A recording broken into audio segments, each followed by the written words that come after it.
Maravilha, a aula está sendo gravada. Bem, hoje a gente dá continuidade, tá? Semana passada a gente falou sobre os critérios de resistência, pedi para vocês darem uma olhada depois aí naquele material, que era sobre critério de resistência, e para ficar mais inteirado, né, das coisas, somente do histórico, né, de como que a coisa surge. E não tinha, assim, nenhuma atividade, né, essencialmente, assim, para você fazer em termos de exercício ou coisa parecida. Mas na aula de hoje a gente já vai ter alguma coisa referente a isso. Eu sei que vocês estão doidos aí para fazer uma boa lista de exercícios e já está lá no grupo, né? Quem olhou lá no grupo da disciplina de hoje de amanhã, já tem lá uma apostila da Universidade Federal de Juiz de Fora. Ela está Resmate 1, mas o assunto é o assunto que a gente vai estar tratando aqui para a nossa disciplina também. Vamos compartilhar aqui a tela. Já saí do WhatsApp.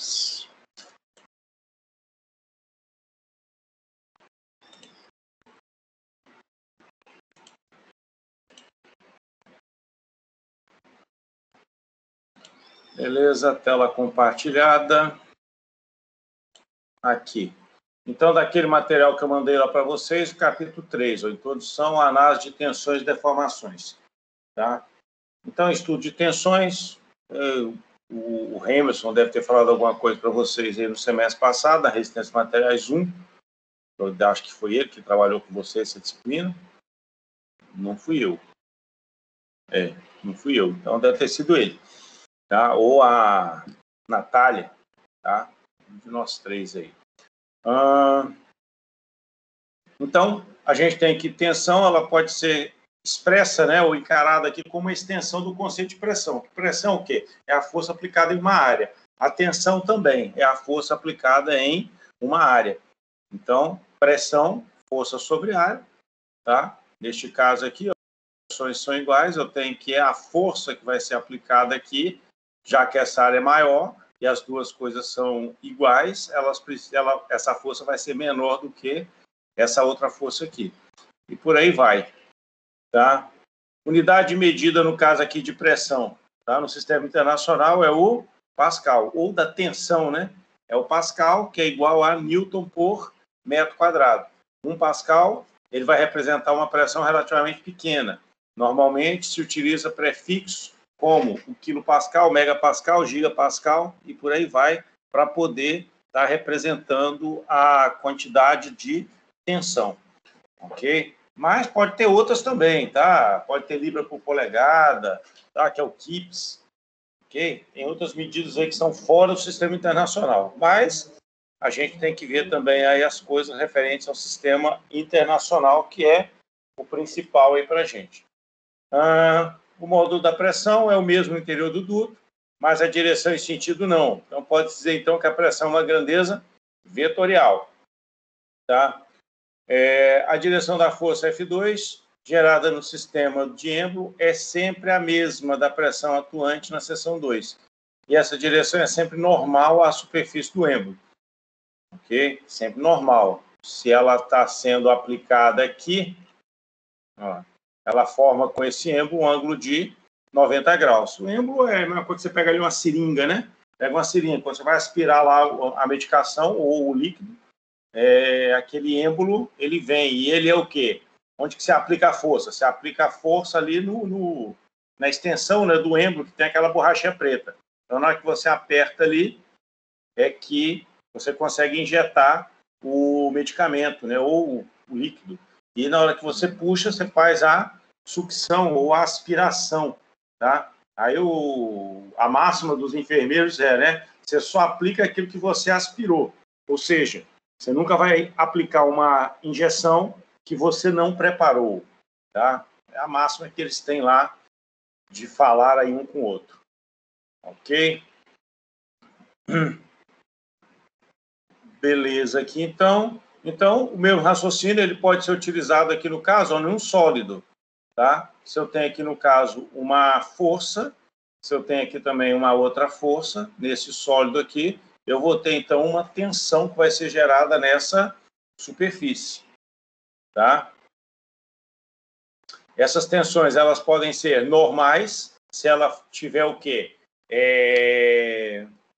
perpendicular à seção transversal do plano, tá? Do corpo sólido, então ela vai ser uma tensão normal. Se ela for paralela ao plano da seção transversal, então ela vai ser chamada de uma tensão de cisalhamento, uma tensão tangencial. Ok? E aí nós temos alguns exercícios. São lá do Hibbeler, tá? E do B. Johnson. Tem até as respostas aqui já, ó. Ok? Resposta sim, a resposta final, né? Mas o jeitinho de fazer, aí é contigo. Depois você pega lá para poder estar fazendo esses exercícios aí, ó. Páginas... Blá, blá, blá. 27 aqui, então página 28. 29. 30. 31. Alguns aí, ó. 32. Então, 28, 29, 30 e 32. 4 páginas aí com 12 exercícios. Beleza? Pega para fazer, se possível, todos. Se não quer fazer todos, faz aí os ímpares, depois faz os pares. Ou faz os pares, depois faz os ímpares. Ou seja, faça todos. E aí você tem o tensor de tensões, tá? Então, se a gente compreende, né, a característica fundamental da grandeza de tensão e a gente compreende também, né, a sua ligação com a grandeza, que no caso é a pressão, a gente pode agora fazer o quê? Um estudo mais detalhado. Porque a pressão, ela é o quê? Ela é a força aplicada em uma determinada área. E a tensão também, tá? A tensão também. Aí nós temos aqui uma barragem. Tem aqui a barragem. Então, você tem aqui a água, né, encostada aqui nessa barragem. Essa carga aqui é uma carga triangular, certo? É uma carga triangular. O ponto de máxima aplicação aqui é o baricentro, né, do triângulo, ou seja, com 1/3. Então, se eu pegar aqui do fundo, tem essa distância toda aqui, ó. Vamos pensar que essa distância aqui é 90 metros. Tem uma barragem aqui com 90 metros, lá em Itaipu. Onde que você vai ter a maior concentração de força do empuxo. Lembra que ela é uma carga uniformemente distribuída, mas ela pode ser trocada por uma carga pontual. Quando eu troco por uma carga pontual, essa carga pontual está aplicada aqui a 1/3 da altura, ou seja, se aqui é 90 metros, em 30 metros aqui, ó, é onde eu tenho o maior empuxo. Os outros 60 metros para cima estão fazendo força também? Também, né? Também estão ajudando a empurrar essa barragem aqui para ela descer o rio. E a barragem, firmemente, está lá se segurando e segurando essa quantidade de água para ela não descer o rio. Ok? Então, ela tem aqui um peso próprio muito elevado. Então, eu tenho aqui, no caso, um empuxo de água, tem também um empuxo de terra. E eu tenho aqui o peso próprio que vai manter esse sistema aqui em equilíbrio. Quando a gente vê lá alguns vídeos, né, referente a Itaipu, tem até lá um inclinômetro, tá? Eles têm um pêndulo que pega lá em cima da barragem, se eu não me engano, tem quase 100 metros, tá? Uma corda de quase 100 metros, e cá embaixo um pêndulo, igual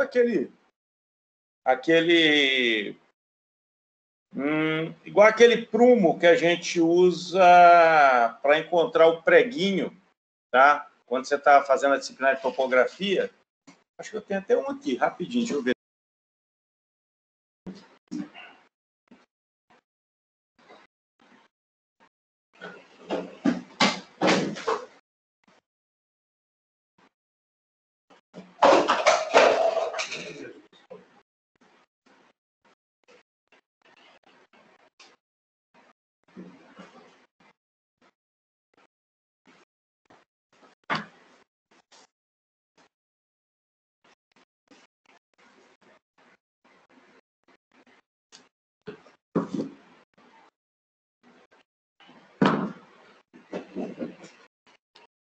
Deixa eu parar de compartilhar a tela um pouquinho para vocês poderem olhar.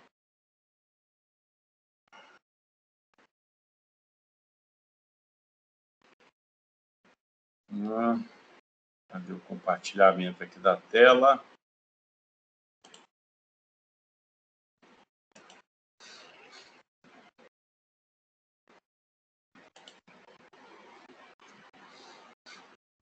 Ativar a câmera.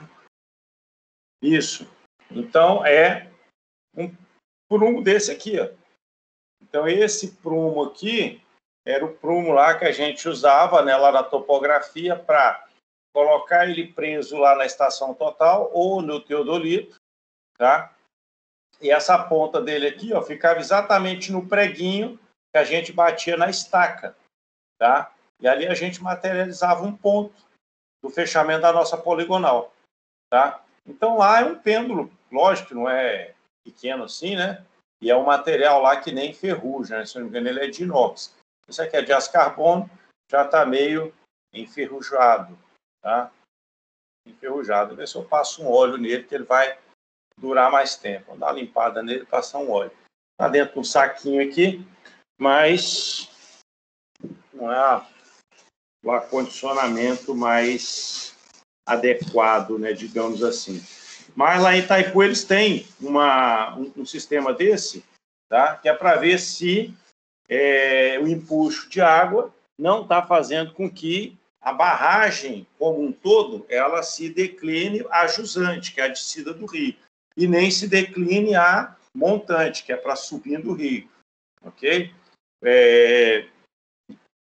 Tem algumas teorias, né, de poropressão, areia movediça, tá? Que, bem que lá também é lá em cima de uma rocha, né? Quando você vai ver os vídeos lá de Itaipu, aquela barragem todinha lá de concreto, onde saem lá os dutos, né? Os condutos forçados para as máquinas, né? Na casa de força, ela é toda encravada na rocha. Então, ser encravado na rocha é mais difícil. Mas quando você tem enrocamento, ou quando você tem a barragem feita, no caso aí de argila, tá?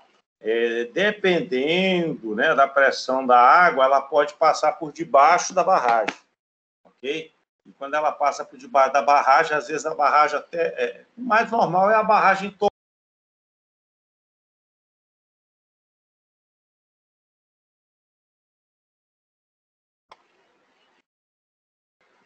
O mais correto, né, é ela tombar a jusante, mas pode ser também que ela tombe a montante, ela tombe para cima, porque a água vem, passa por baixo, e no que passa por baixo vai carregando material, ela que vai estar em equilíbrio, ela começa a inclinar para cima. Por quê? Porque não tem a parte de baixo para ela estar apoiando, tá? Pode acontecer, tá? E por isso não acontece, não. Vamos compartilhar a tela de novo aí.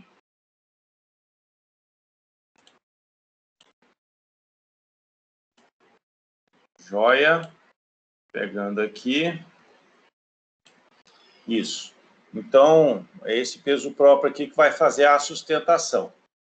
Ok? Então, aqui a gente tem algumas observações, tá? Para que a gente possa estar compreendendo melhor aí o que são, que é tensão, tá? Ou o tensor de tensões. Ok? Lá, existem forças tentando aproximar ou afastar moléculas do entorno de M, tá?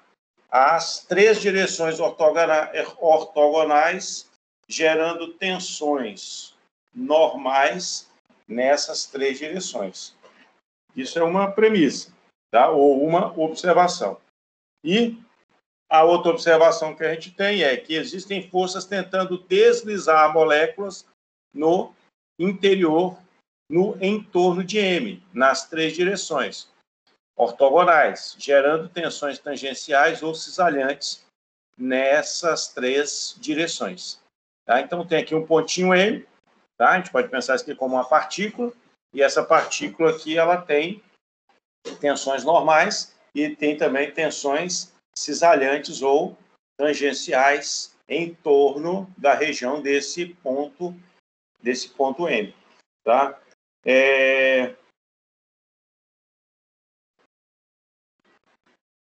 Isso, então, vai estar evidenciando que, né, a tensão num dado ponto da estrutura vai estar dependendo do plano no qual se calcula a tensão. Tá? Claro, né? A tensão num plano é tensão no plano vai ser, em outro plano vai ser outra. Ok? Então, se a gente for admitir, né, que um plano passando por M e que possua, tá, uma normal definida pelo vetor N, que é o vetor normal, a gente pode, então, estar dizendo que a tensão ρN no ponto M, tá, no plano considerado, ela vai ser a soma vetorial da tensão normal com tensão tangencial, tá? Então, a gente já tinha visto, né, aí mais no começo, sobre o sigma, que é a tensão normal, tá? E a gente tinha visto também sobre o tau, que é a tensão tangencial, a tensão de cisalhamento, tá? E aí a gente pode estar escrevendo, né, que ρN, tá? Ele vai ser um limite de um diferencial de força sobre um ΔA, com esse ΔA tendendo a zero. Okay? Quando a gente faz esse limite aqui, a gente pode estar pensando isso aqui, ó. Tem um pontinho M lá na superfície, né, daquela barragem. Tenho uma tensão normal entrando ou saindo aqui desse ponto, tá? Bem aqui no ponto mesmo, eu tenho aqui o sigma N, ok? E tenho aqui o tau N. E eu tenho aqui também o ρN. E o sigma N com o tau N, ele está formando aqui um ângulo de 90 graus, tá? Ou seja, o vetor normal, ele forma com a superfície um ângulo de 90 graus, e o cisalhante ou tangencial, ele esse vetor, ele está contido nesse plano, que é o plano da superfície que contém o ponto M.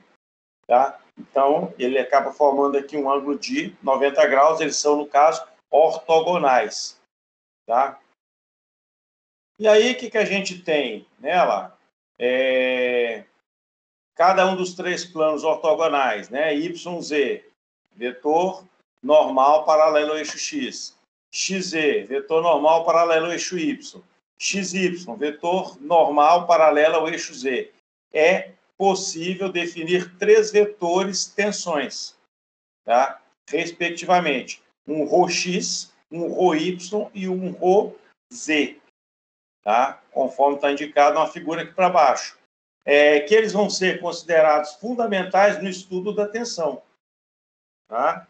Então, as equações 3.3 e 3.5 mostram estes vetores e suas componentes no referencial x, y, z.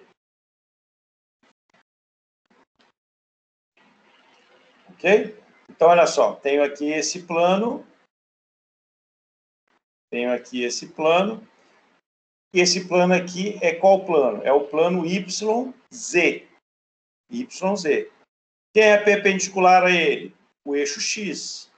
É perpendicular a ele. Então, o vetor normal é paralelo ao eixo X, portanto, perpendicular simultaneamente a Y e a Z. Saindo aqui, né, do ponto M, seguindo aqui o eixo X, a gente tem o sigma XX, que é a tensão normal, tá? Que é a tensão, né, obtida com a aplicação dessa força normal. Ok? Depois, o que a gente tem? A gente tem também aqui um tau XY, tá? Por que tau XY? Eu estou considerando o plano XY, tá? E eu tenho uma força cisalhante aplicada no ponto M, que pertence a esse outro plano aqui, que é o plano YZ. E aqui, ó, eu tenho o tau XZ, porque ele pertence a esse plano, o plano ZX. Vou escritar ele aqui, tá? Desse jeitinho. Então, eu tenho um vetor aqui, ó, que é o tal não, desculpa, o ρx, tá? Do mesmo jeito que eu tenho o ρx, se eu pegar, ó, agora o eixo y como saindo da superfície, tá? Ou da seção transversal do sólido em questão, como ele saindo, eu vou ter aqui um ρy e esses outros aqui vão funcionar igual eu falei para esses dois aqui. E, do mesmo jeito que eu tenho para o x, eu tenho para o y, eu posso ter um vetor normal saindo do plano, tá? Definido por quem? Por x e y, e na hora que ele sai aqui, ele é exatamente o eixo z. E aí eu defino aqui quem? Um ρz, tá? Defino um ρz. E é isso. Ok? É isso. Não gostei muito desse desenho aqui, não, mas desenhar para as três aqui, tem hora que é esquisito mesmo, tá? Gostei muito do desenho, mas também não vem muito ao caso. Então, isso aqui, ó, é o que lá na nossa ementa tá como estudo de estados de tensão, tá? Estudo de estados de tensão, quer dizer, plano de ensino de ResMat. Olha lá, estudo de tensões, estados unidimensional, bidimensional, tridimensional. Já estamos aí no tridimensional. Voltando. Então, o que a gente tem? Ó? O ρx, ele tá associado ao sigma xx, ao tal xy e ao tal xz. O ρy, ele está relacionado com o tal yx, o sigma yy e o tal yz. E o ρz, ele está relacionado com o tal zx, o tal xy e o sigma zz. Tá? Se a gente pensar, né, um sólido, né, um cubo infinitesimal no interior de um corpo deformável, em seu caso mais geral, está na figura 3.18 que vai ter aqui abaixo, tá? A gente pode ocorrer 3 componentes de tensão em cada fase, que são simétricas entre si. Então, aqui eu tenho um cubo. Então, olha só, eu tenho aqui uma tensão normal, um sigma x, tá? Pertencente aqui ao eixo x nesse lado, nessa face do cubo, e eu tenho uma nesse lado, nessa face do cubo. Do mesmo jeito, eu tenho uma tensão para cima aqui, ó, no eixo y, eu tenho uma para baixo aqui no eixo y. E eu tenho uma aqui, ó, saindo dessa face no eixo z, e eu tenho uma outra saindo da face que está aqui atrás, também no eixo z. Como aqui eu estou definindo o eixo x,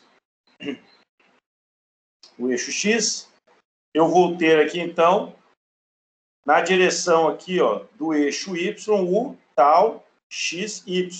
Na direção aqui do eixo z, o tal xz. Mesma coisa aqui em cima. Tem aqui o y, sigma y. Então, eu tenho, seguindo aqui o eixo x, o tal yx.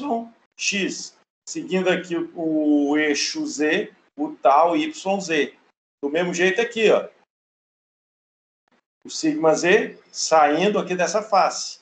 Então, eu tenho com ele, que seria o cisalhante, o sigma zx, já que está nesse plano, e o sigma zy, que está no plano yz. Tá ok? E em cada face a gente vai ter um. Como tem 6 faces, a gente tem 6 estados de tensão.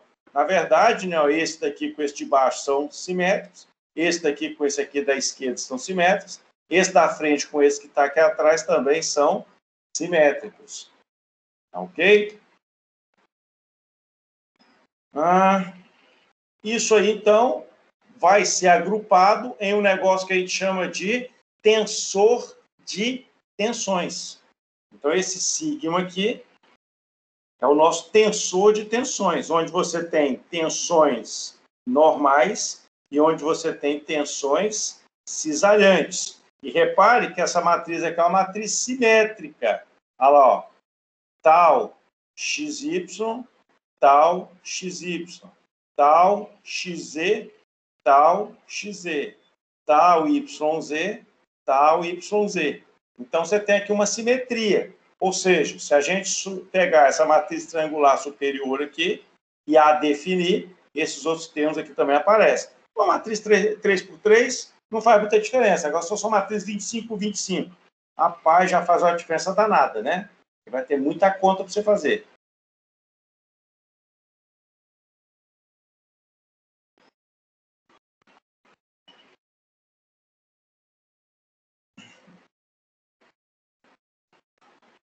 E aí, a gente tem que pensar, no caso, em uma convenção de sinais, tá? Então, para tensões normais, elas vão ser positivas quando elas estiverem associadas à tração, e elas vão ser negativas quando ela estiver associada à compressão.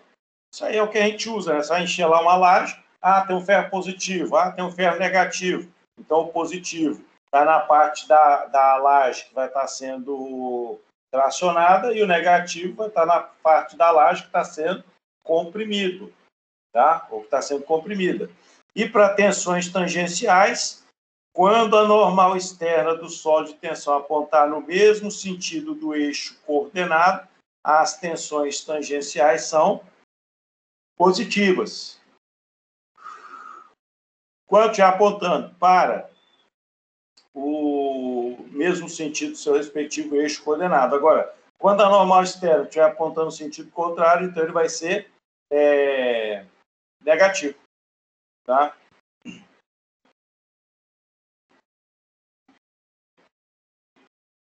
E aí a gente tem alguns exercícios aqui também. É mais uma forma aí de vocês estarem, como se diz, materializando, não, digerindo esse negócio aí, né, construindo isso de forma sólida aí na sua cabeça. Tranquilo? Então tem mais uma bateriazinha aí de exercícios. Página 36. Aqui foi só 6 exercícios, outros foram 12, aqui só 6. Bom que todos têm resposta. Tá? Depois a gente tem aí o estudo das deformações. Então, do mesmo jeito, né, que a gente pode estar estudando as tensões, a gente pode estar estudando as deformações que um corpo pode estar sofrendo de acordo com as solicitações externas, né, que são aplicadas a ele. Tá? Então, as deformações, tá, têm a mesma importância no caso das tensões. Ou seja, analisar deformação e analisar tensão tem mesma amplitude em termos de importância aí no estudo das estruturas. Tá? Então, lá na álgebra vetorial, né, a gente sabe que o campo vetorial de deslocamentos ele vai permitir que a gente quantifique a mudança de geometria de um corpo sujeito à ação de cargas aplicadas. Essa mudança de geometria implica na consideração de duas parcelas. Primeiro, mudança de forma e dimensões do corpo. Mudança de forma e dimensões do corpo. Ok?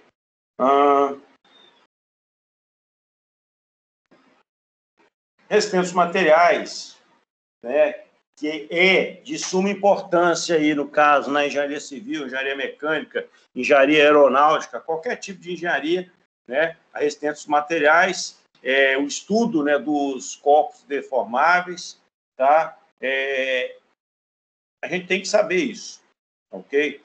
E no conjunto, né, das estruturas civis, o movimento do corpo rígido ele pode ser eliminado mediante a introdução adequada de vínculo. É lógico, né, que a gente quer eliminar algumas coisas e outras a gente não quer eliminar. Eu não quero, por exemplo, que uma janela fique travada. Eu quero que aquela janela ela possa se movimentar. Tá? Se ela for uma janela, né, de abrir, eu quero que ela rotacione. Em cima de onde? Em cima das dobradiças, do mesmo jeito que a porta. A porta eu quero que ela venha e entre no caixilho da porta, sem ficar travando quando chega aí na época da chuva, né, que ela absorve umidade, começa a travar, e também não quero que ela fique folgada a tempo de ter né, como a gente chama, uma greta, né, uma fenda, por onde uma pessoa está dentro do quarto trocando de roupa, por aquela fenda você consiga invadir a privacidade da pessoa. Então, a gente não quer isso. Tá? Então, a gente quer travar alguns movimentos, tá? Como, por exemplo, a casa. Bem, uma casa é interessante que ela fique fixa num único lugar. Okay? Embora, né, eu já vi uns prédios lá na Singapura, cara, se eu não me engano, tá? Tinha uma opção lá que o apartamento saía todinho de dentro do... Não o apartamento todo, né? Mas, tipo, eu tô ali na minha sala, eu apertava lá um botão, a minha sala saía do prédio, cara. É como se fosse uma gaveta, entendeu? Aí eu tô lá de bobeira e eu tô, né, no 10º andar e eu tô livre, só preso lá numa gaveta. Não sei qual o motivo, né? Qual premissa que se fez quando foi pensar naquela coisa. Para mim, sei lá, você está mostrando que você tem um bom poder de engenharia, né? Mas para que aquilo? É interessante que a casa, né, ela realmente esteja o quê? Travada, né? Num determinado lugar. É um interessante, tá? Ela esteja travada aí num determinado lugar. Mas, tá? Se tiver que movimentar, é para se movimentar também. Beleza? Então, a gente às vezes quer eliminar o movimento mediante o quê? Introdução adequada de vínculo. Esse vínculo pode ser um de segundo gênero, né? Um de primeiro gênero, onde ele só impede movimento em um dos sentidos. Pode ser de segundo gênero, que ele impede movimento na vertical e na horizontal. E pode ser um engaste, né? Que impede movimento na vertical e na horizontal e ainda impede momentos. Tá? São os 3 vínculos que a gente tem, que a gente pode estar utilizando. Tá?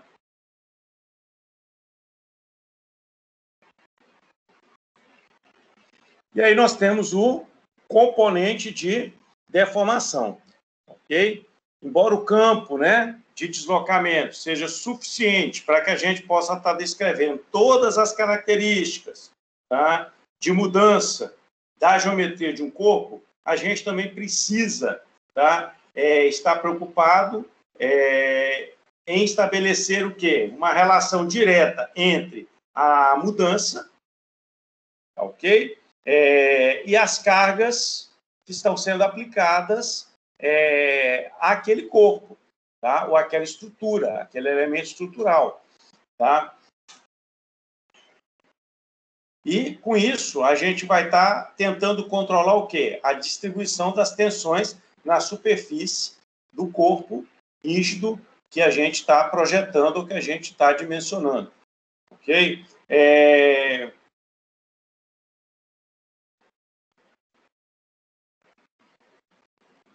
O que a gente pode também, né? A gente pode também pensar que não é a posição de um ponto que vai estar relacionando o seu estado de tensão, tá? O que vai estar relacionado, né? O que vai estar relacionando esse estado de tensão é o movimento relativo entre pontos adjacentes. Então, quer dizer, se você tiver algum ponto adjacente que está tendo um deslocamento de um ponto em relação a esses pontos na adjacência, na vizinhança, aí sim, né, eu vou estar preocupado aí, no caso, diretamente com a tensão e com a deformação. Ok? E aí nós temos isso aqui, né? Temos aqui as faces de um cubo, de novo, né? Então tá lá o eixo X, o eixo Y, o eixo Z. Essas orientações aqui são as orientações positivas, tá? E eu tenho aqui, ó, um cubo infinitesimal, tá? De aresta DZ, aresta DY e aresta DX. Ok? Sendo que cada uma dessas arestas aqui é paralelo ao eixo cujo índice está aí nesse Dzinho. Então, esse DZ aqui é paralelo a Z. Esse DY é paralelo ao Y. E assim, por aí vai. Tá? Então, a gente pode estar preocupado em fazer o quê? Medir o movimento relativo de pontos vizinhos, tá? Pontos adjacentes ou de vértices. E a gente pode estar considerando as deformações que esse paralelepípedo, esse cubo, tá? Pode estar sofrendo, ok? E o que a gente precisa? A gente precisa pensar o quê? Num conceito de intensidade de deformação, ok? Então, a gente precisa saber qual é a deformação linear específica. Na hora que eu aplico uma determinada tensão aqui, qual a deformação que a coisa sofre? Ela está tracionando, ou seja, eu estou tentando distanciar as fibras, ou ele está comprimindo, eu estou tentando aproximar as fibras, ok? Então, um alongamento ou um encurtamento, eles vão estar relacionados aí com uma tração ou com uma compressão. Tá?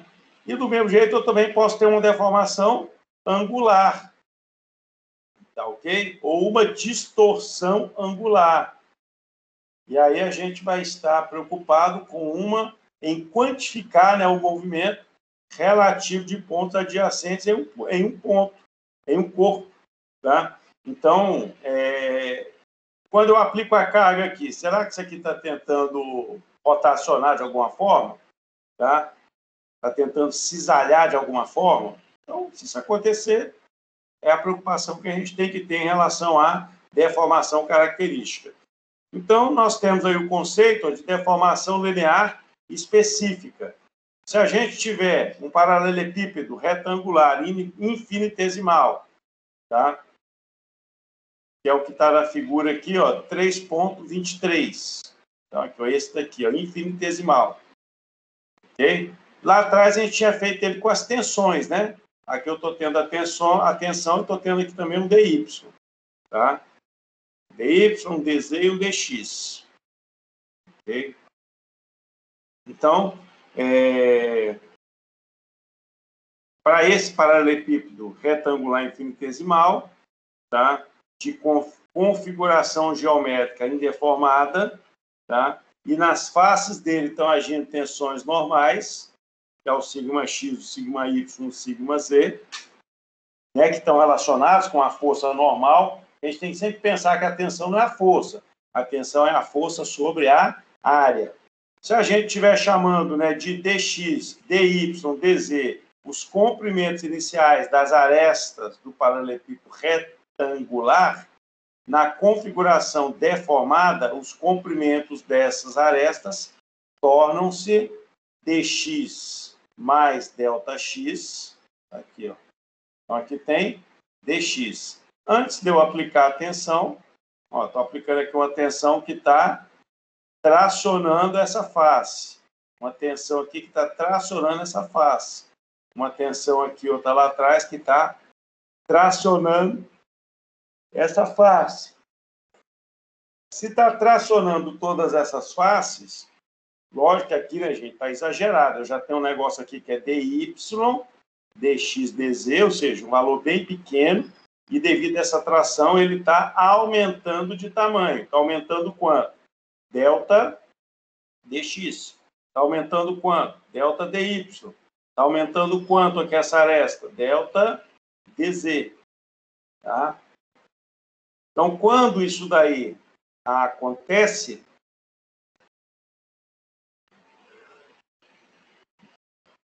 vai acontecer o quê? A possibilidade de variar o volume do elemento. Porque volume é aresta vezes aresta vezes aresta. Se a aresta teve um acréscimo, o volume também vai ter um acréscimo. Tá? Então, tal variação no volume, então, define-se como medida de deformação característica do material tal variação segundo 3 deformações unitárias. Então,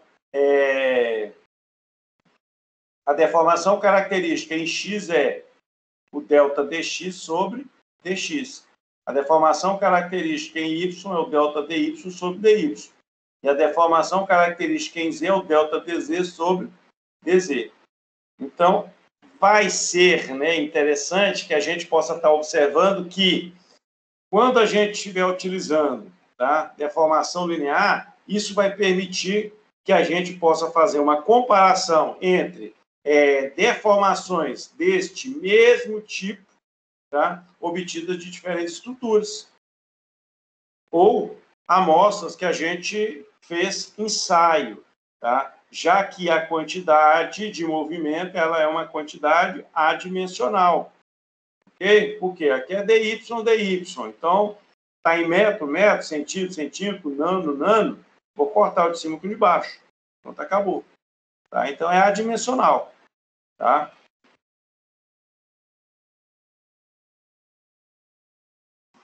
Se a gente multiplicar esse adimensional aqui por 100, a gente pode estar dando a resposta aí em porcentagem.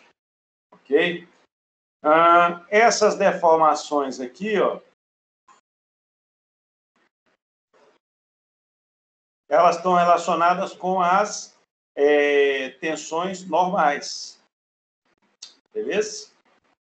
Com as tensões normais. Então, essa tensão normal a essa face, produz esse ΔY mais DY. E por aí vai.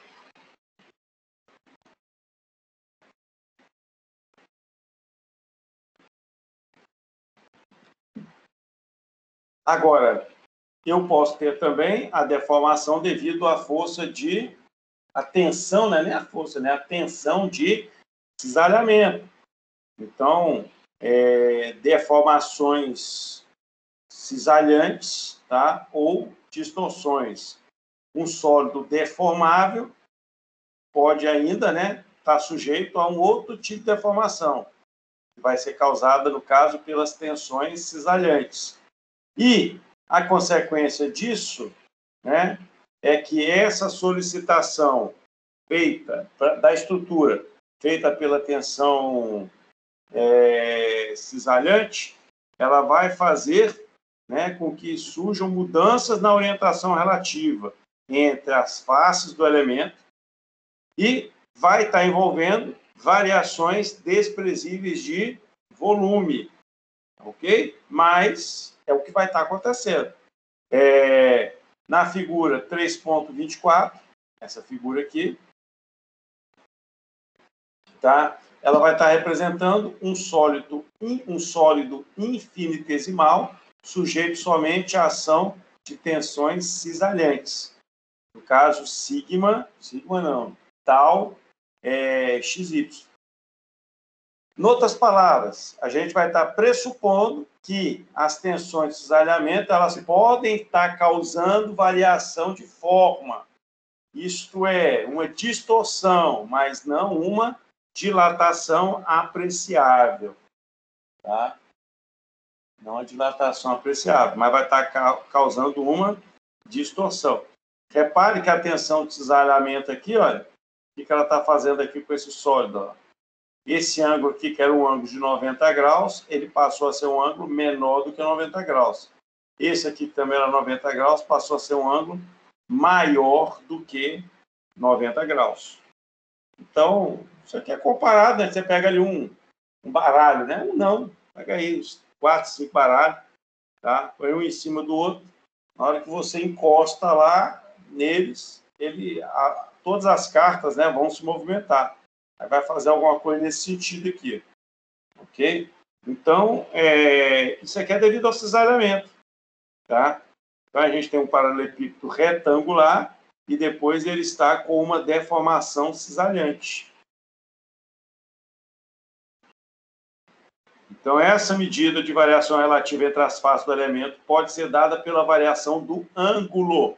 Olha lá. O ângulo antes, esse lado estava paralelo a este eixo, esta aresta estava paralela a este eixo. Depois que aplicou aqui a força, que gerou essa deformação, tá? Houve uma mudança aqui no ângulo. Então, aqui eu tenho um ângulo alfa, da aresta dx com o eixo x, e eu tenho aqui um ângulo beta, da aresta dy com o eixo y.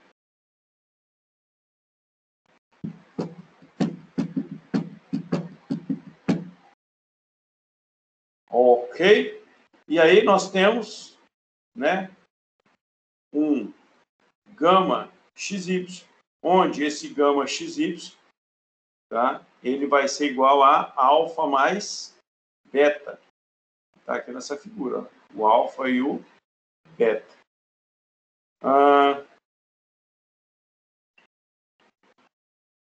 Aí, se a gente estiver considerando, né, uma rotação do corpo rígido, tá, do elemento em torno do eixo x, a gente ainda vai ter, quando a gente considerar essa rotação, a gente sempre vai ter, tá, alfa igual a beta, ok? Então, assim, se a gente conseguir fazer esses alinhamentos de forma que o beta e o alfa sejam iguais, é mais interessante, que aí a gente consegue equacionar melhor. Se não for igual, vai dar mais trabalho, tá? E aí nós vamos ter um epsilon YZ e um epsilon ZY, ok? De forma que o epsilon YZ, o epsilon XY e o epsilon YX, eles vão ser iguais à metade do gama XY. Tranquilo? E, do mesmo jeito que eu tinha lá um tensor de tensões, eu tenho aqui agora um tensor de deformações. Tá? Onde, nessa diagonal aqui, eu tenho o epsilon x, o epsilon y e o epsilon z. Aqui eu tenho o epsilon xy, simétrico dele aqui, o epsilon xz, simétrico dele aqui, e o epsilon yz, e o simétrico dele aqui. Tá? Então, a gente está definindo aqui um tensor de tensões, onde nós temos as tensões tangenciais e depois as tangenciais, não, as tensões normais e depois as tensões cisalhantes. E aqui a gente tem as deformações. Beleza? E aí nós temos, né, uma relação entre tensões e deformações. Tá? Isso aqui vai culminar na lei de Hooke, que é o diagrama de tensão-deformação. Tá? Então, as relações entre tensão e deformação, elas vão estar sendo estabelecidas a partir de ensaios experimentais simples, tá? Que vão estar envolvendo o quê? Uma componente do tensor de tensões. Tá? E ensaios mais complexos, com tensões significativas, nas 3 direções ortogonais, tornam difícil, tá, as correlações entre as tensões e suas respectivas ou correspondentes deformações. Então, a gente pode ter, né, como destaque os ensaios de tração, de compressão e de torção. O que vai ser aqui o teste ou ensaio de tração? Tá? Então, quer dizer, o ensaio de tração, a gente vai ter tensão normal e deformações que são lineares. Elas são lineares se a gente estiver na parte elástica da curva, tensão, deformação do material. Quando eu entrar na parte plástica, eu já passo a ter escoamento, eu deixo de ter deformação linear. Tá? A gente pode estar preocupado aqui, no caso, em determinar as propriedades materiais, a gente pode estar preocupado também em verificar a qualidade dos mesmos.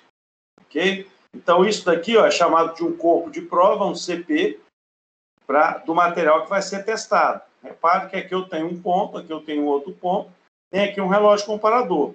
E eu tenho aqui um ponto, aqui outro ponto, que eu tenho também um relógio comparador. Quando eu tracionar, essa peça, a princípio, vai alongar. No que ela alonga nesse sentido, ela vai diminuir aqui o diâmetro. Então, no que ela aumenta no comprimento, ela reduz no diâmetro. Essa redução no diâmetro aqui é chamada de coeficiente de Poisson. Beleza?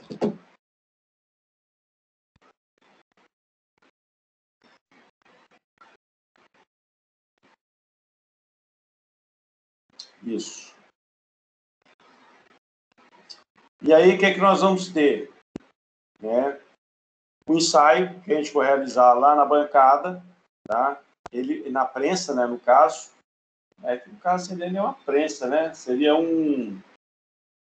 prensa para comprimir, para tracionar, tá? Sei lá. Mas vai ser na prensa mesmo. Mas é uma prensa diferente, né? É uma prensa que faz tração, não compressão. Okay? Então, a gente vai pegar um corpo de prova, vai submeter esse corpo de prova a uma carga P, que vai ser axial, de tração, que aumenta lenta e gradualmente. Tá? É uma carga o quê? Estática. Tá? Não é uma carga dinâmica que vai ter grandes variações aí de uma vez, não. Ok? Medindo-se a carga P, a variação do comprimento L e o diâmetro D do corpo de prova até a ruptura do corpo de prova. O tensor de tensões, que a gente pode estar associando a esse problema, com o referencial, que vai estar mostrado no caso aí na figura 3.26, é apresentado na equação 3.1, 3.11. Então, esse aqui é o referencial adotado. Tá? Para esse referencial adotado, eu tenho um tensor de tensões. Eu só tenho a tensão aqui, ó, já que eu tenho essa carga P no eixo X. Então, eu só tenho uma força normal que vai gerar uma tensão normal chamada σx, que é essa força P, essa carga P dividido pela área. Tá?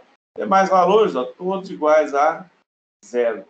Aí eu tenho que o sigma ele é sempre igual a P sobre A. Sempre. Ok? Os demais são zero. Aqui também vai ficar igual a zero. Então, pergunta, né? Quais são as deformações causadas pela tração aplicada no corpo de prova? Bem, depois que você tem um carregamento, eu tenho um alongamento do corpo de prova e eu tenho uma redução no seu diâmetro. Tá? Então, isso aqui é ele depois do carregamento, isso aqui é ele antes do carregamento. Lembrando, né, que se a gente não estourar o limite de elasticidade, na hora que eu tirar essa carga aqui, ele volta a ter o tamanho original. Tá? Se por acaso eu estou soltando, ele não está voltando para o tamanho original, quer dizer que eu ultrapassei o limite de elasticidade, tá? E entrei na parte referente à parte plástica, tá? Onde eu tenho deformação residual permanente. Então, a gente tem a parte elástica do gráfico e a gente tem a parte plástica, lá na curva tensão-deformação.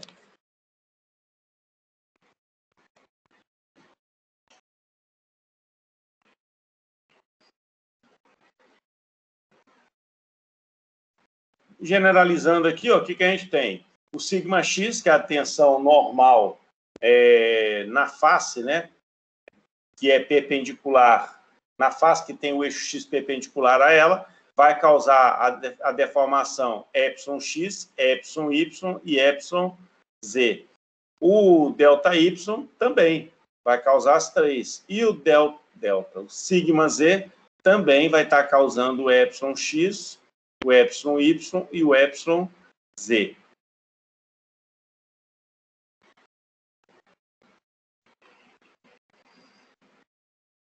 para a gente poder estar trabalhando de uma maneira mais adequada, é interessante que a gente possa estar relacionando, através de alguma equação matemática, as tensões e as correspondentes deformações. Se isso acontecer, é alguma coisa útil. Se isso não acontecer, fica só uma teoria muito bonita, né? Mas não vai ter aplicabilidade nenhuma, tá?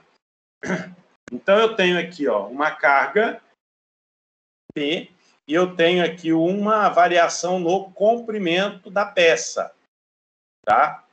Essa carga P, se eu dividir pela área, ela vai me dar o sigma x. Essa deformação aqui, ó, se eu medir o comprimento dela, eu vou ter o epsilon x, ou epsilon y, ou epsilon z, tá? Qualquer um dos três.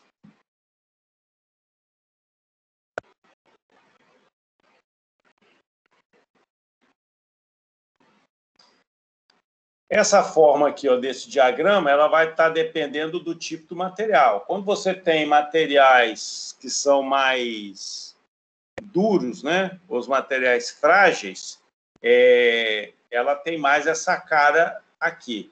Quando você tem materiais dúcteis, tá, ela faz aqui uma crista, depois desce. Ok? Faz uma crista, depois desce. E aqui, ó, repare que a partir daqui ela começa a fazer uma curva. Embora até que assim a gente poderia ainda estar considerando ela como reta. Mas a partir do momento que ela começa a fazer a curva, começa a ter o escoamento. Eu entro na zona plástica. Daqui para cá, ela se comporta como uma reta. Ela tem comportamento linear. É interessante, né, que a gente projete as coisas em as concreto dentro desse diagrama de tensão e deformação, na parte referente à linearidade. Tá? É interessante, né? Que assim o seja. Ok? Interessante que assim o seja.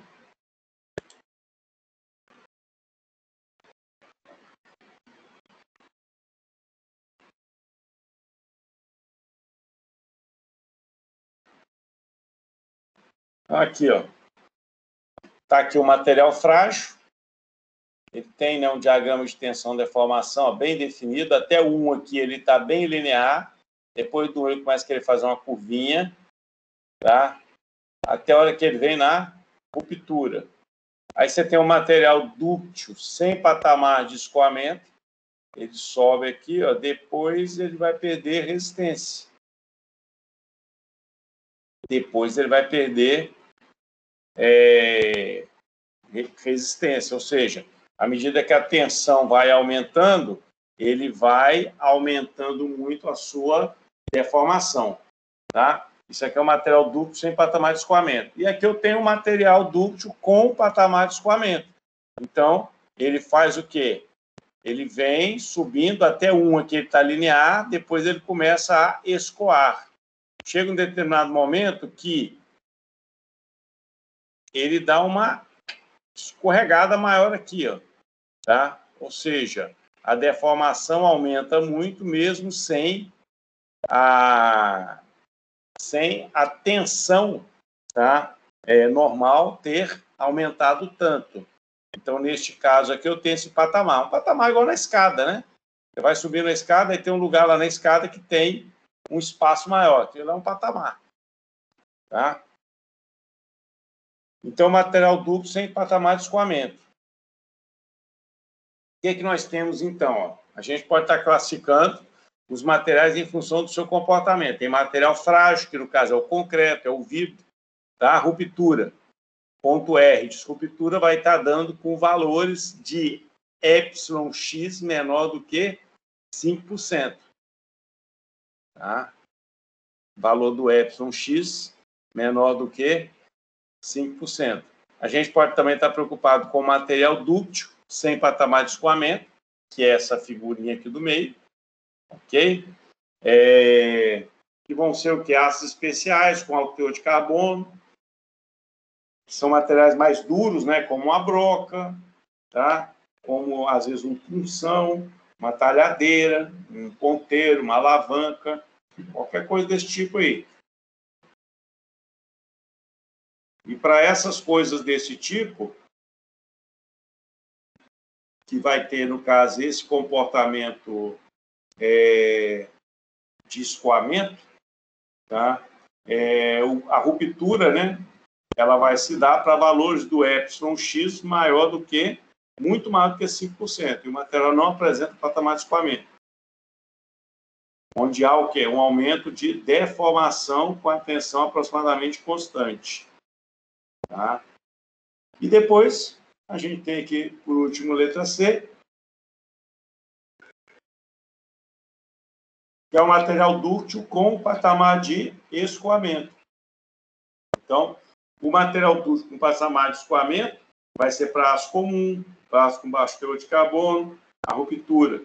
Tá? Ponto R de ruptura vai se dar para valores muito maiores do que 5%, e o material apresenta patamar de escoamento entre os pontos 3 e 4, onde vai ter o quê? Um aumento de deformação, com a tensão aproximadamente constante. Tá? É isso que vai estar acontecendo. Então, isso daqui, ó, foi o quê? Foi o ponto 1. Ok? Então, dos gráficos, alguns pontos são importantes.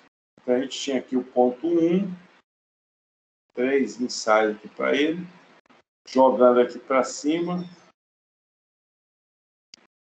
Aí nós vamos aqui no 2, né? Ponto 2.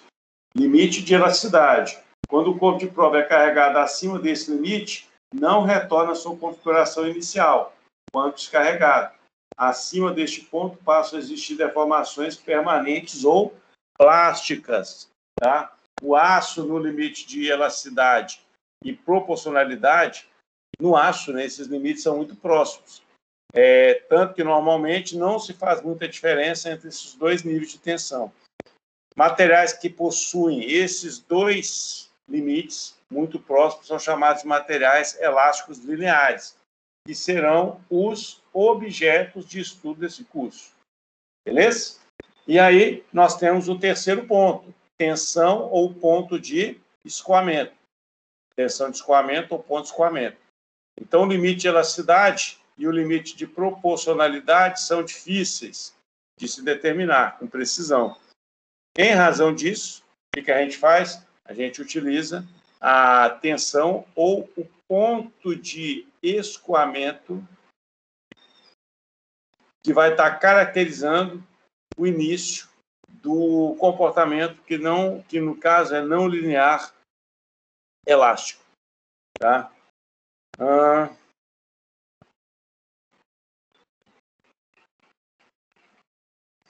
No caso de aços, né, que tem um baixo teor de carbono, este ponto ele é obtido diretamente da curva tensão-deformação.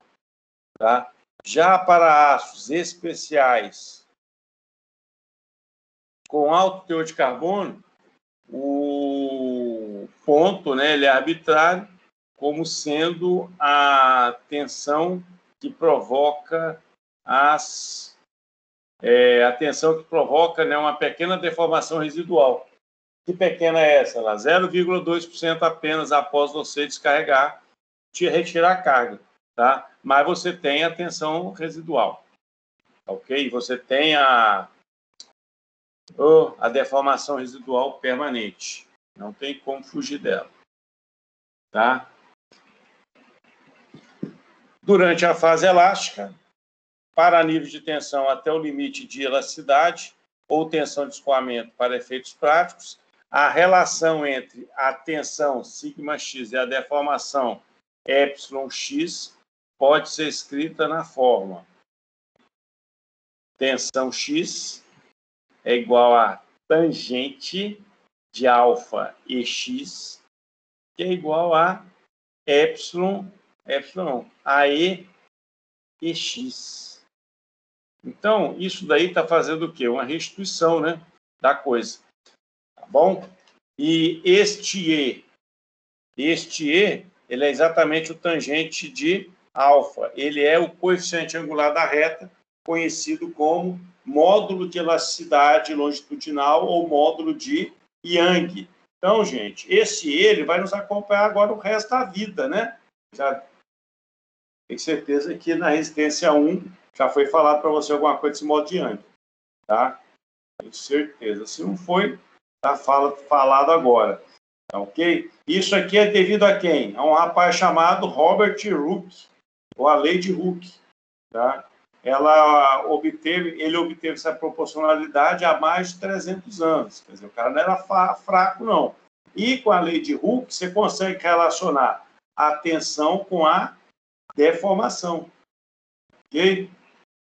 Então, você tem que a tensão ela é diretamente proporcional à deformação, desde que você esteja na parte elástica, tá? Se você não for para a parte plástica. Está na parte elástica, isso aí acontece.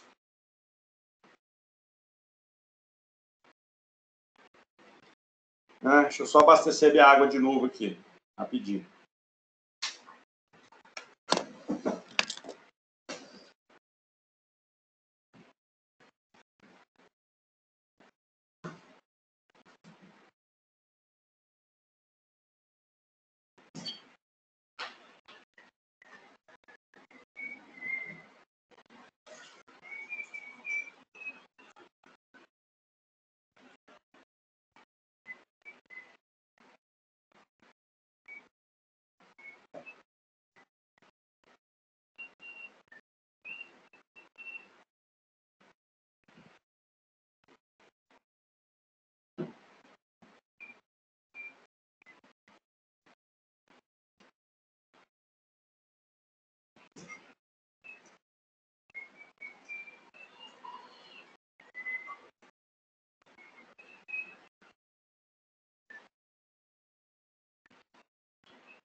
Voltei. Tá, abasteci aqui minha água. Tá bem quente, toma bastante água pra gente, né? Não ficar dodói.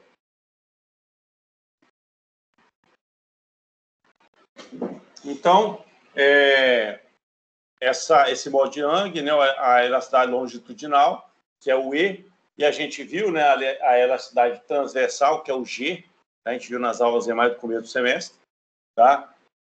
Estão relacionados aqui do mesmo jeito. Então, além de gerar as deformações εx, atenção, σx, aplicada ao corpo de prova, conforme já foi marcado aí para trás, ela vai já estar gerando o quê? Deformações lineares nas direções transversais, que é o epsilon y e o epsilon z, tá? E ela torna-se, então, a razão entre a medida obtida para a variação do diâmetro, ΔD, e o diâmetro inicial, D, do corpo de prova. Tá? Então, esse epsilon y é o ΔD sobre D, e o epsilon z é o ΔD sobre D. Tá? E esse epsilon y sobre epsilon x, ou o epsilon z sobre o epsilon x, eles são constantes. E é chamado de coeficiente de Poisson. Tá? Essa letra grega aqui, se não me engano, é a letra grega nu. Tá?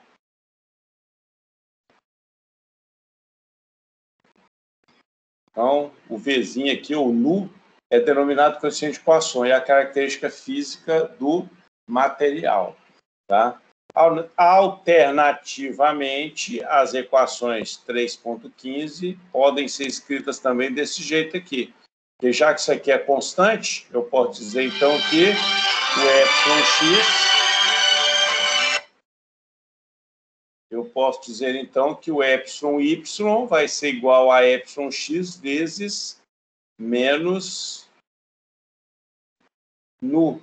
E o epsilon z é igual a epsilon x vezes menos nu. Então, tá aqui, ó. Tá? Bem, Se essas duas coisas são iguais, quer dizer que esses dois camaradas aqui também são iguais. Tá? Epsilon-x, os dois são iguais. Agora, quem é o epsilon-x?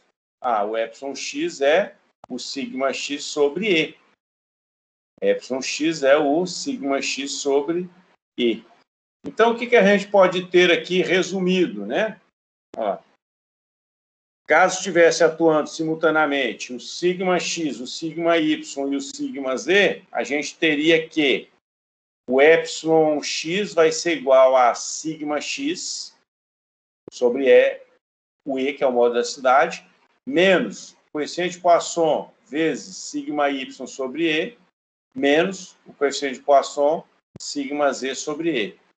Quanto for no y, ó, repare que só essa diagonal aqui, ó, só essa diagonal aqui que está diretamente relacionada com o índice. Tá? E elas não têm coeficiente de Poisson, os demais têm.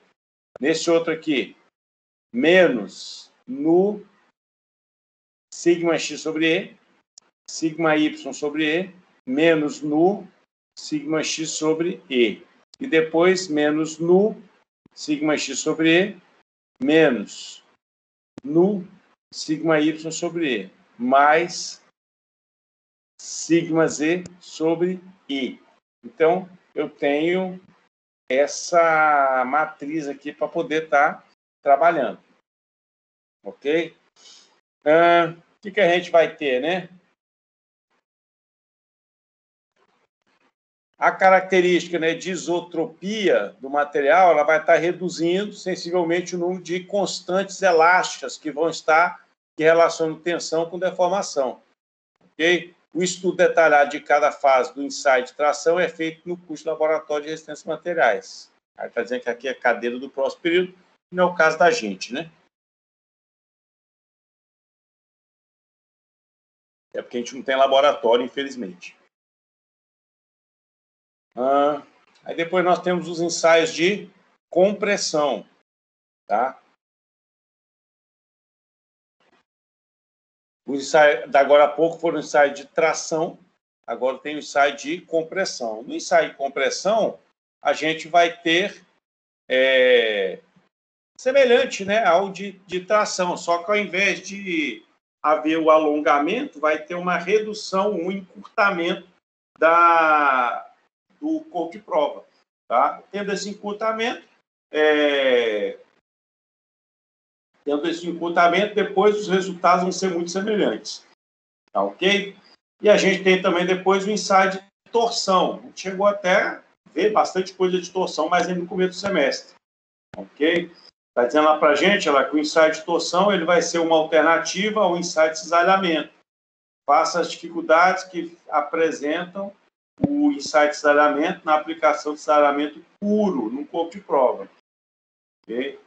Então, o ensaio de torção ele vai ser realizado quando você aplicar um torque num corpo de prova e analisar a distorção angular que vai estar acontecendo nele.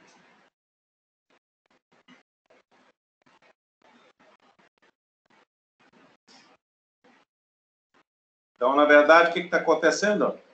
Estou fazendo esse lado girar no sentido horário e esse daqui girar no sentido anti-horário. Um no sentido horário, outro no sentido anti-horário, embora aqui ficou tudo igual, né? Aqui ficou igual. Essa seta aqui tinha que estar ao contrário, beleza? O desenho aqui ficou bom, não. Aqui, esse aqui está fazendo girar assim. Esse outro aqui também está fazendo girar assim. Se os dois giram para o mesmo lado, não torce nada, né? Para torcer, não tem que fazer força para um lado e para o outro. É igual que você vai pegar um pano de chão e você torce. Você pega ele na mão e gira as duas mãos, né? Aí você vai apertando o pano de chão. Tem que aperta o pano de chão, aperta com os dedos. Essa água nenhuma, né? Tem que torcer o pano, né? E torcer é aplicar uma torção. Ó, o pessoal vê só sabe torcer para o Flamengo, né? Ah, o Mengão ganhou ontem de 1-0, sei lá de quem. Acho que era pela Copa do Brasil, acho eu, né? E todo mundo torcendo, alegria danada. Ah, torcer um pano de chão, ninguém sabe. Brincadeira, né? Todo mundo aqui ajuda nas tarefas domésticas. Tenho certeza. Então, o que a gente pode verificar? Para pequenas deformações, a variação da dimensão do segmento AB pode ser desprezada. Consequentemente, né, as deformações medidas no ensaio de traço de torção são distorções angulares. Tá? Distorções angulares. Semelhante, né, ao que a gente faz lá no ensaio de tração, é possível que a gente obtenha um diagrama de tensão-deformação. Só que, neste caso, vai estar relacionando tensão cisalhante com distorção angular, e não com distorção de comprimento. Tá? Seriam os épsilons. Aqui a gente vai ter seus épsilon X, o épsilon Y e o épsilon Z. Tá? A gente vai ter distorção angular. E ele segue também o que? A lei de Hooke, onde você tem um modo de elasticidade transversal. Tá? Então, eu tenho aqui que um tal XY vai ser igual a tangente de alfa, gama XY. Então, o G, que é o módulo de elasticidade transversal, fica no lugar dessa tangente aqui, gama XY.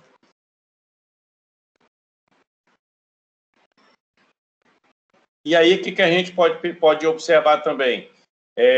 Que tensões tangenciais, sigma XY, elas vão causar distorções angulares, que é o quê? O gama XY e o gama YXZ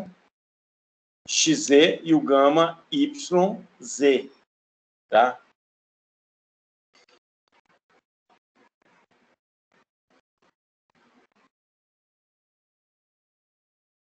E o grande finale da aula de hoje, tá?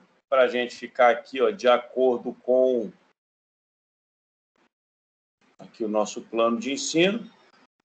Então, estava lá, o estudo de tensões, estados unidimensionais, bidimensionais e tridimensionais, estudo de deformações, lei de Hooke generalizada. Então, na aula de hoje, a gente está matando esse tópico 2, esse tópico 3, e aí está vendo algumas coisinhas aqui do tópico 1, né, que falam de torção geral, tá? Ou seja, tá dando aí uma bolhada aí em tudo. Lei de Hooke generalizada, que diz para a gente, né, que após a gente estar analisando os ensaios de tração e de torção, a gente verifica que foram introduzidas 3 constantes elásticas, que são características do material, que é o módulo de elasticidade, ou módulo de Young, e o G, que é o módulo de elasticidade transversal. Tá? E aí nós temos as características aí, do aço, lá, CA25, CA50, CA60, CA150, aço ASTM A36, o próprio concreto, alumínio e titânio.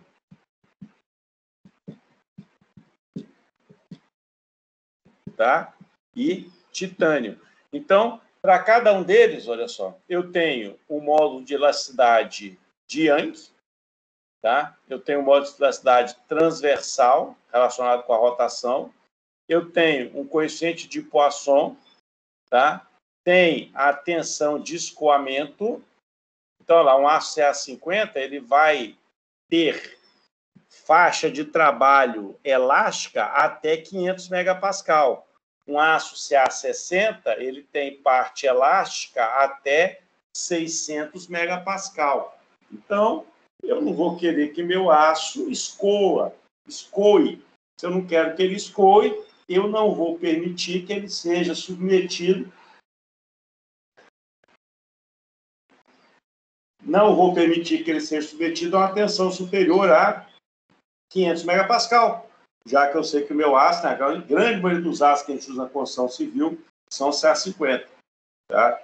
E a massa específica aqui de todos esses aços é de 7.860 quilogramas por metro cúbico, quase 8.000 quilos por metro cúbico. O concreto em torno de 2.400 quilos por metro cúbico, embora o concreto, às vezes, você acha ele aqui de 2.500, 2.800, mas 2.400 também é uma boa referência.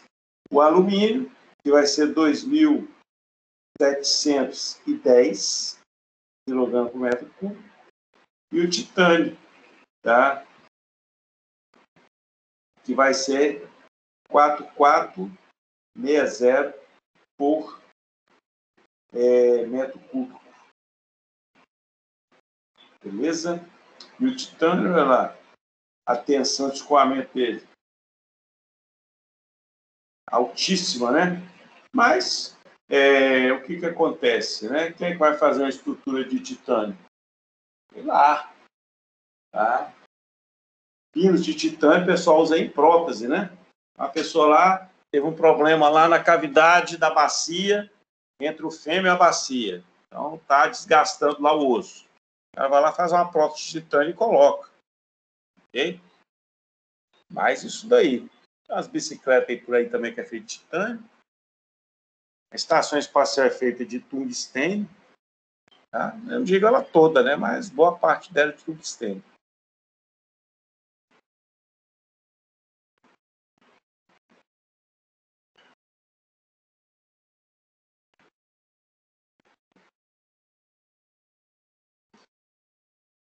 Então, aqui a gente tem as constantes elásticas de alguns materiais.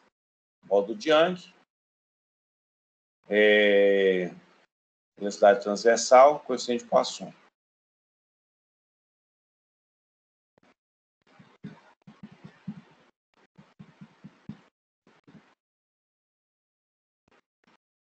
Então, a gente tem que G é igual a E sobre 2 vezes 1 mais nu. Tá? Então, a tabela acima aí, que a gente acabou de ver, mostra alguns valores práticos das constantes elásticas, bem como alguns limites elásticos, considerando como tensões de escoamento e massas específicas. Tá? E aí, o que a gente vai ter? Ó? Lei de Hooke generalizada. Olha que bonitinho. Uma matrizinha aí para nós. Ó. Tá? Então, resume-se, né, as relações tensões, deformações na equação 3.27, conhecida como Lei de Hooke generalizada. Professor, mas por que é equação se aqui tem matriz? Bem, matriz a gente sabe que aqui eu tenho a matriz dos termos independentes, aqui eu tenho a matriz das incógnitas, aqui eu tenho a matriz dos coeficientes. Só isso. E aí eu posso escrever essa mesma coisa que está escrita aqui em cima como epsilon, tá, igual a D1, elevado, ou seja, D elevado a menos 1, vezes o sigma. Tá? É uma forma compacta de eu escrever isso tudo. Bacana, né? E a gente tem também que o sigma igual a D vezes o epsilon. D é chamado de matriz constitutiva do material. Tá bom? Então, foi apresentada aqui ó, a lei de Hooke generalizada, onde, né, se a gente quer resolver isso daqui, como é que seria? Eu teria essa parte aqui das tensões, ó, multiplicando esses 3 primeiros elementos. Como isso aqui é zero, o cisalhamento sumiria. Tá? Então, isso daqui ó, é exatamente essa parte aqui, ó. Isso aqui.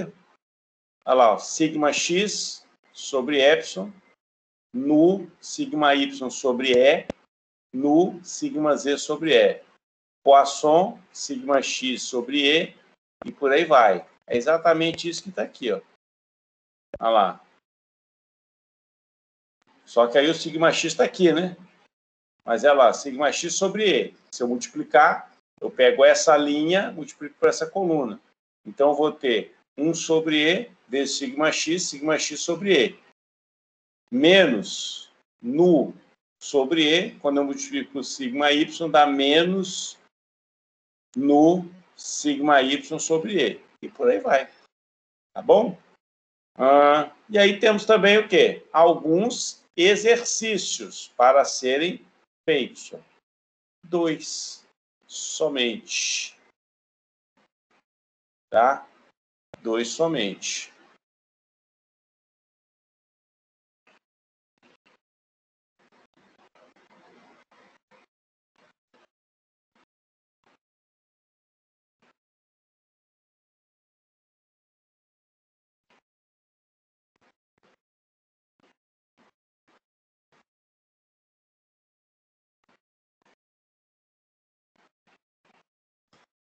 E o outro assunto que a gente tem aí são o quê? Tensões e deformações em barras de eixo reto. Tá? Então, foi estudado, né, até aqui tensões e deformações em relação a casos gerais, lei de Hooke generalizada. A gente vai estar abordando agora estruturas, né, do tipo barra de eixo reto. Ok? E o cálculo das tensões nas barras fica simplificado quando a gente comparar com casos gerais de estruturas, tomando como eixo X o de direção longitudinal da barra, considerando-se nessas estruturas as tensões sigma y, sigma z iguais a 0, ou seja, só tem o sigma x. E dessa forma, a gente fica com as componentes de tensão no plano YZ, tá? Aí tem aqui a figura. Então, neste caso aqui, ó, o que a gente tem? Tem aqui o eixo X, o eixo Y, o eixo Z. Paralelo aqui ao eixo Z, eu tenho o XY. Paralelo aqui, ó, cadê? Ao eixo Y, eu tenho esse tal XY. E saindo aqui da cara da figura, né, na seção transversal, eu tenho o sigma X, que é paralelo ao eixo X, tá? E para isso eu tenho o ρx ajudando. A gente definiu esse ρx lá atrás.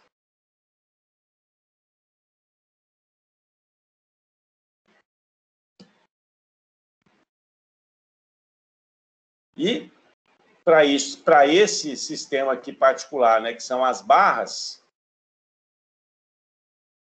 a barra de eixo reto, tá? A gente vai ter as leis constitutivas, que são as leis que vão estar relacionando as ações com as respectivas deformações. Mas só pelo fato da gente ter o sigma y e o sigma x igual a 0, nessa proposta aqui da lei de Hooke generalizada, já não fica muita coisa, né? Já não fica muita coisa. Porque a gente vai ter... Aqui a gente está com a matrizona só, né? Mas é como se fosse dois sistemas independentes, né? Dois sistemas independentes. Não vai facilitar muito a vida essa simplificação que é falada aqui. E aí nós temos as relações gerais entre esforços e tensões. Então, eu vou ter aí um ponto P de coordenadas Y e Z, genérico, tá? De uma seção transversal, conforme essa figura aqui embaixo. Então, tem aqui o ponto P, está dentro dessa seção transversal. Aqui ainda, né, está o eixo Y e o eixo Z define esse plano da seção transversal, tá?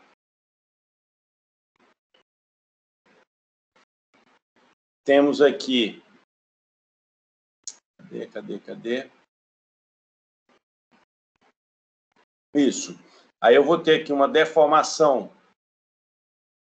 em relação, aqui no caso, ao eixo Z, uma deformação aqui em relação ao eixo Y e uma deformação aqui em relação ao eixo X. Eu tenho aqui a deformação geral. que é uma combinação linear dessas outras. Tá? Então, a gente tem que DF, força elementar na área elementar DA, em torno do ponto P. E a gente pode estar escrevendo, tá? Dessa forma aqui, ó. Rhox vai ser igual a DF DA. Tá? Mais força sobre área é o quê? É tensão. Mas aqui é um diferencial de tensão, que é o Rho. Então, se a gente estiver analisando as componentes da força e tensão, e a gente estiver observando, né, que foi observado na figura 3.31 e 3.32, a gente pode pensar no seguinte, esse DF aqui, ó, ele é uma combinação linear do DFX, o DFY e o DFZ. Se eu lembrar lá, né, do vetor da base canônica, lá da álgebra linear, o vetor E1, ele tinha coordenada 1, 0, 0. O vetor E2 tinha coordenadas 0, 1, 0. E o vetor E3 tinha coordenadas 0, 0, 1. Ou, né, trocando eles aí, em vez de chamar de E, chamar o I, J e o K, eu posso, então, escrever que o vetor DF, ele é o DFX vezes o vetor unitário I, mais o DFY vezes o vetor unitário Y, mais o DFZ vezes o vetor unitário Z. Tá? Ou seja, né, o vetor unitário K, aqui no caso o I, unitário, o J, unitário, o K. O I é o E1, o J é o E2 e o K é o E3. Aí, do mesmo jeito que a gente pode estar relacionando com os vetores de JK, a deformação, tá, DF, eu posso também estar com a minha tensão, né, porque esse Rhox aqui, ó, o Rho é força sobre área, só com diferencial, então a tensão. Essa tensão Rho vai ser igual ao quê? A tensão normal X vezes o vetor I, a tensão cisalhante tal XY vezes o vetor J, mais a tensão cisalhante tal XZ vezes o vetor K. Ok? E se a gente for utilizar, se a gente for estar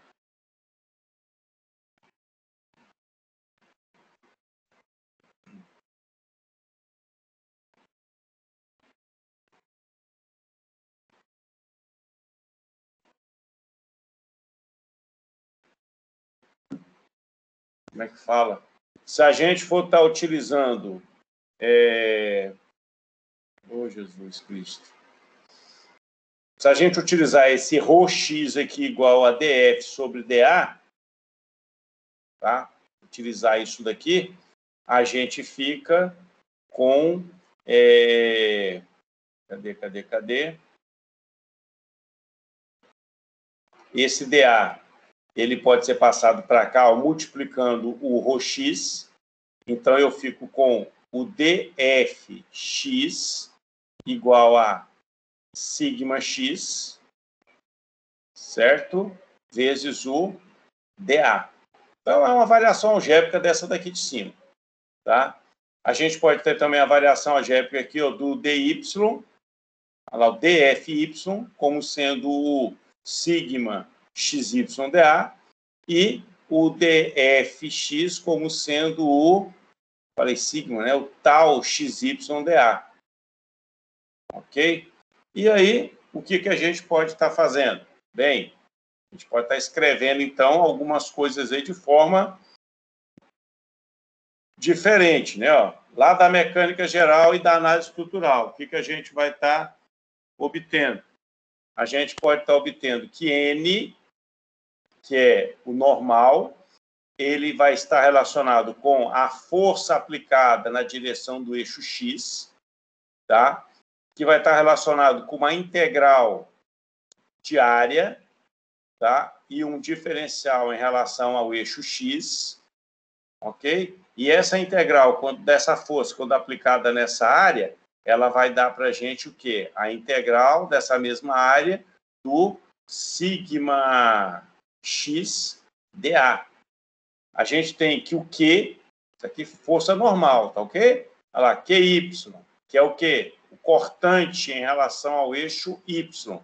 Ele vai ser o FY, que vai ser a integral diária de dFy, que vai ser igual à integral diária do tal xy dA. O cortante em relação ao eixo Z vai ser o FZ, mais a integral em relação à área A do diferencial C, integral em relação à área A do tal XZ dA. Ok? E temos ainda aqui que T, que é a torção, ela vai estar relacionada com o momento em relação ao eixo X, que vai ser a integral A do dFyz menos dFzy, beleza? É uma diferença aqui no caso aqui, ó, de integrais. Se é a diferença de integrais, eu podia estar passando, né, a integral só para esse termo e só para esse termo, fazendo a subtração das duas. Mas, como a gente está fazendo aqui umas trocas, né, deixa ela de jeito meio que fica mais simples, né? Uma integral mais simples que duas, a princípio, embora seja tudo a mesma coisa, tá? E aí a gente tem que o dFyz vai ser o tal XYZ. E o dFzy vai ser o tal XYY, tá? Isso em relação à variável A. Quem vai ser o μ? O μ não, né? O momento em Y vai ser a integral de menos dfxz, que vai ser menos a integral para a área A do sigma x z dA. E o mz vai ser a integral de dfxy, que vai ser a integral diária do sigma xy dA. Então, né, pegando agora só essa primeira e só essa última aqui, a gente fica com isso aqui, ó. O cortante não, desculpa, o normal é a integral do sigma x dA em relação à área A. O cortante em Y é a integral do sigma xy dA. O cortante em Z é a integral do sigma, integral do tal xy dA. Torção vai ser a diferença entre esses dois valores de cisalhamento, né? O MY vai ser menos a integral de Z sigma x dA e o MZ vai ser a integral de Y sigma x dA. Então, o que essas relações aqui para cima, né, vão estar clareando aí para a gente? O esforço normal e momentos fletores, eles causam tensões normais, tá? Causam tensões normais. Esforços cortantes e momentos de torção causam tensões tangenciais. Observação, tá? E é isso mesmo. E aí temos um exemplo, tá? Temos um exemplo aí, ó. E nesse exemplo está pedindo para a gente fazer alguns cálculos, tá? Tem cálculo, na verdade, né? Um exemplo teórico é genérico. Do mesmo jeito aqui, ó. Exemplo 2. Também um negócio bem genérico. 3 também.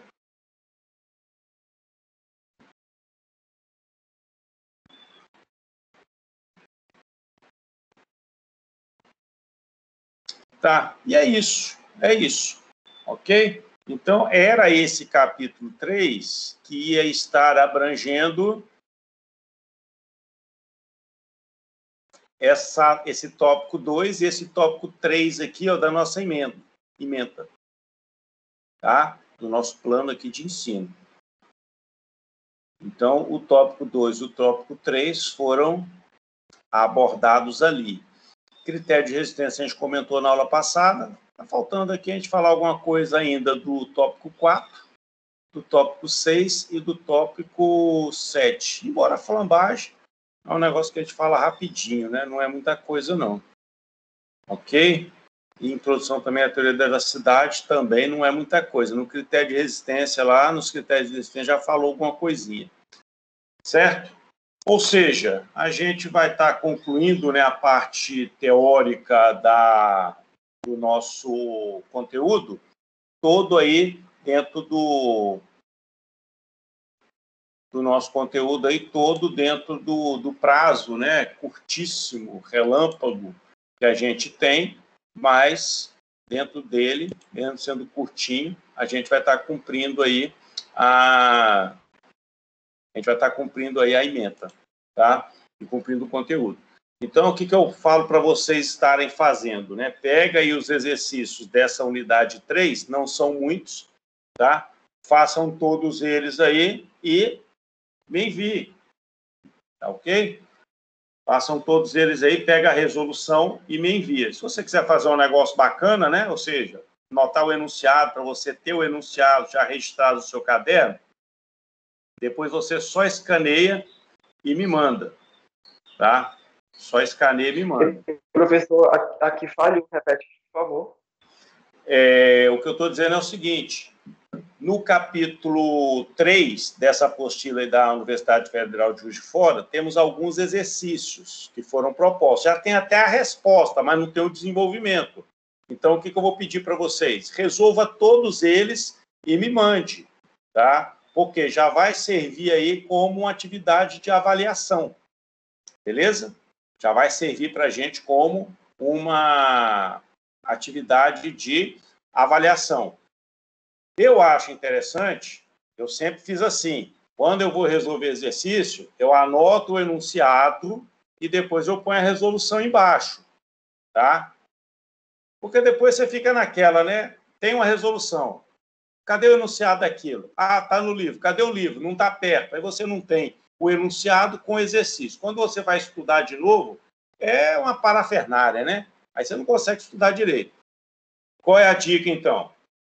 Pegue esses exercícios que estão aí, escreva os enunciados dele, imprima, faça share, eu não sei o que você vai fazer, mas tenha o enunciado e logo abaixo do enunciado as resoluções. Enunciado, resoluções. E aí você vai pegar do enunciado e as resoluções, vai escanear, bater em uma foto, né? Usa aí o câmera scan, faz a foto, gera um PDF, eu não sei como é que você vai fazer. Faz um negócio aí bem organizadinho, essa lista de exercícios, e manda aí para o meu e-mail, porque aí a gente vai estar utilizando esse material como atividade avaliativa já. Beleza? Não são muitos exercícios, né? Deve dar aí uns 20 e poucos exercícios. Vocês não vão fazer nada mesmo, né? Todo mundo aí por conta do estudo, tá? E não são exercícios tão difíceis, não. Beleza? Aí vocês pegam aí para fazer esses exercícios da unidade... Da unidade não, né? Do capítulo 3 dessa apostila da Universidade Federal de Juiz de Fora que eu mandei para vocês. Eu vou fazer também uma outra coisa, tá, gente? Eu pesquisei algumas coisas na internet e eu vou te falar, viu? É porque é final do curso, então não faz muito sentido. Mas eu vou disponibilizar para vocês aí o PDF de um livro que tudo que eles fazem em termos de engenharia, esses cálculos aqui, ele tem uma fundamentação física e matemática porreta. É porreta mesmo. Eles fazem as definições de tensão. Ali a gente pegou, né, o vetor I, J e K. Aqui vetor I, vetor J, vetor K. Lá o cara faz as definições em cima de espaço e subespaço vetorial, tá? Em cima de jacobiano, tá? Em cima de laplaciano. Então, assim, o cara usa mesmo, né, cara, todas as ferramentas do cálculo para poder fazer as definições de tensão, de deformação, da lei de Hooke. Eu achei bastante interessante. Eu acho que um esquema daquele ali estaria num nível de uma engenharia, de um curso de engenharia muito de ponta, porque o cara que está fazendo a engenharia nesse nível, ele tem que estar muito bom em cálculo, muito bom em álgebra linear, muito bom em conceitos de física, para estar aplicando as coisas da engenharia, tá? E talvez seja um nível até de, sei lá, de pós-graduação, né, de mestrado. Eu não sei, no Brasil, talvez o ITA, né, o IME, talvez eles, né, que são escolas militares, trabalham nesse nível aí. Talvez, tá? Não sei, eu nunca estudei lá, então não sei, ok? Mas, assim, muito bom a apostila. Vou disponibilizar no grupo para vocês, eles tratam tudo aí sobre a engenharia civil. Então, tem conceitos da minha disciplina e tem conceitos de diversas outras disciplinas. É um material para você ficar olhando e dando uma namorada nele, tá? E aí a gente vai vendo, né, aquelas coisas que a gente sabe, aquelas coisas que a gente não sabe, aquelas que a gente não tem nem ideia de onde passa, para a gente manter a humildade e saber que todo mundo está aprendendo, tá? Senão a gente começa a achar que já é engenheiro, né? Começa a achar que é melhor do que o outro, e ninguém é melhor do que ninguém, né? Estamos todos nós aí nessa espaçonada da vida aí para poder aprender um com o outro. E é isso, gente. Obrigado aí pela presença aí de vocês. Estou achando vocês muito calados, mas faz parte.